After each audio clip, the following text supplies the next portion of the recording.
प्यारे बच्चों, आज की इस हिंदी कक्षा में आपका स्वागत है।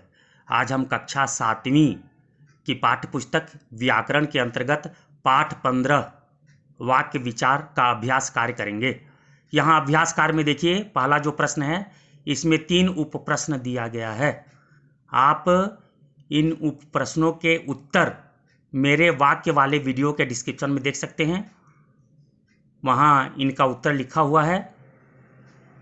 उस वीडियो का लिंक मैंने इस वीडियो के डिस्क्रिप्शन में दिया हुआ है, आप वहाँ से देखिए।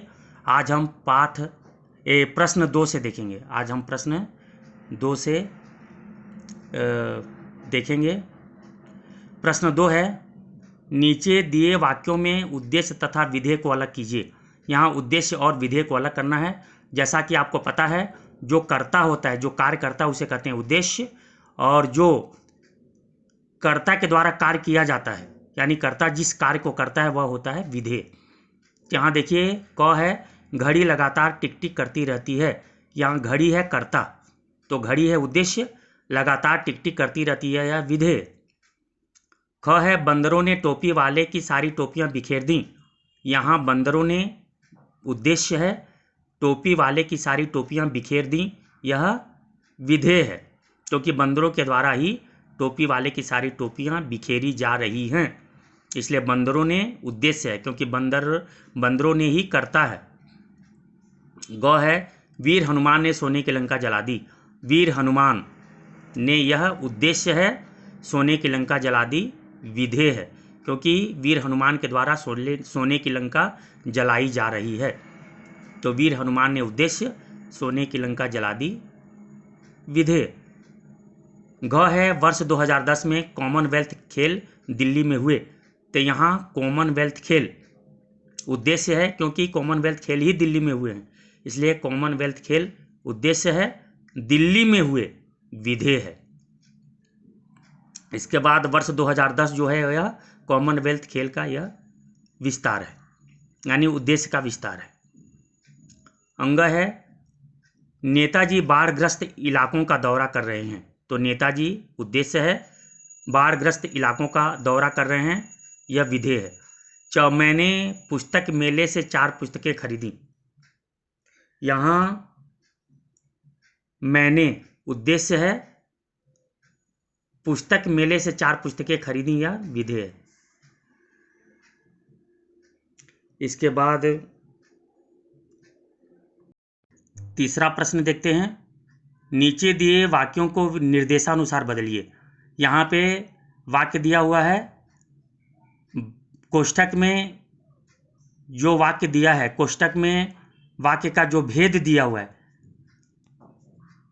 प्रश्न के रूप में दिए गए वाक्य को उसी भेद के हिसाब से बदलना है। क है, सचिन मेरी बात नहीं सुनता। कोष्ठक में दिया है विधानवाचक, यानी सचिन मेरी बात नहीं सुनता, इसे विधानवाचक में बदलना है। तो होगा सचिन मेरी बात सुनता है। सचिन मेरी बात सुनता है विधानवाचक है, सचिन मेरी बात नहीं सुनता यह निषेधवाचक है। तो निषेधवाचक वाक्य दिया हुआ है, इसे विधानवाचक में बदलना है, तो सचिन मेरी बात सुनता है होगा। ख, घर के अंदर जाओ। निषेधवाचक में बदलेंगे तो होगा घर के अंदर मत जाओ। घर के अंदर जाओ यह आज्ञावाचक है, निषेधवाचक में होगा घर के अंदर मत जाओ। यह सुनने में आज्ञावाचक जैसा लगता है, घर के अंदर मत जाओ, लेकिन यहाँ निषेध है, मत निषेध है, तो यहाँ निषेधवाचक भी यह है। तो घर के अंदर जाओ निषेध में होगा घर के अंदर मत जाओ। ग होगा, वह दिल्ली जाएगा।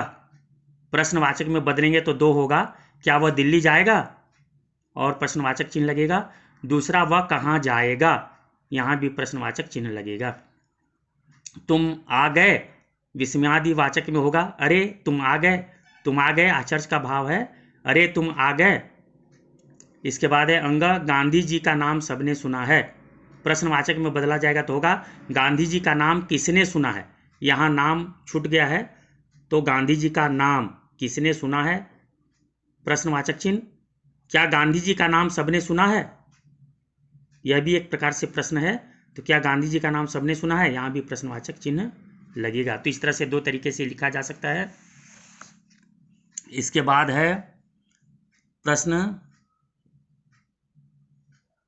चौथा, रचना की दृष्टि से वाक्यों का प्रकार लिखिए। यहाँ वाक्य दिए गए हैं, इन्हें लिखना है कि ये कौन से वाक्य हैं। क है मैं सवेरे सैर करने जाती हूँ, यह सरल वाक्य है। ख मैंने बहुत समझाया पर वह नहीं माना, यह संयुक्त वाक्य है। मैंने बहुत समझाया एक सरल वाक्य, वह नहीं माना दूसरा सरल वाक्य, इसे पर समुच्चय बोधक अव्यय से जोड़ दिया गया है, यह होगा संयुक्त वाक्य। ग हम जैसे ही घर से निकले कि वर्षा होने लगी, यह मिश्रित वाक्य है, क्योंकि इसमें एक मुख्य उपवाक्य है, दूसरा आश्रित उपवाक्य है, इस तरह से यह मिश्रित वाक्य है। घ सुबह हुई और पक्षी चहचहाने लगे, यह संयुक्त वाक्य है। सुबह हुई एक सरल वाक्य, पक्षी चहचहाने लगे दूसरा सरल वाक्य, इसे और से जोड़ दिया गया है। अंग मैं चाहती हूं कि देश की सेवा करूं, यह मिश्रित वाक्य है, कि से इसे जोड़ा गया है। वह कंप्यूटर पर काम कर रहा है, यह सरल वाक्य है। वह कंप्यूटर पर काम कर रहा है, सरल वाक्य। इसके बाद है पांचवा, नीचे दिए वाक्यों को रचना के आधार पर निर्देशानुसार बदलकर लिखिए। पहले हमने तीसरे में देखा था अर्थ की दृष्टि से बदलना था, यहाँ रचना के आधार पर बदलना है। क है वह गांव गया और बीमार हो गया, यह मिश्रित वाक्य में इसे बदलना है। वह गांव गया और बीमार हो गया, यह संयुक्त वाक्य है, इसे मिश्रित वाक्य में बदलना है, तो होगा वह जैसे ही गांव गया बीमार हो गया। ख मैंने बाजार जाकर खिलौने खरीदे, यह सरल वाक्य, इसे संयुक्त वाक्य में बदलना तो होगा मैं बाजार गया और खिलौने खरीदा, यहाँ बाजार होगा मैं बाजार गया और खिलौने खरीदा। ग सूर्य उदय हुआ और चारों ओर प्रकाश हो गया, इसे सरल वाक्य में बदलना है, यह संयुक्त वाक्य है, इसे सरल वाक्य में बदलना है, तो होगा सूर्य उदय होते ही चारों ओर प्रकाश हो गया। सूर्य उदय होते ही चारों ओर प्रकाश हो गया, या सूर्य उदय होने पर चारों ओर प्रकाश हो गया। घ है मैं खाना खाकर सो जाऊंगी, इसे संयुक्त वाक्य में बदलना है, तो होगा मैं खाना खाऊंगी और सो जाऊंगी, मैं खाना खाऊंगी और सो जाऊंगी। अंग है सोनाली आई और विनीता चली गई, मिश्रित वाक्य में बदलेंगे तो होगा जैसे ही सोनाली आई विनीता चली गई, जैसे ही सोनाली आई विनीता चली गई। तो इस तरह से बच्चों आपने पाठ 15 का अभ्यास कार्य किया। इसे अपनी पुस्तक के इस निर्धारित स्थान पर आप लिख लीजिए। अगर किसी को कोई समस्या हो तो कमेंट बॉक्स में आप अपनी समस्या लिखिए, मैं यथासंभव उनका समाधान करूँगा। धन्यवाद।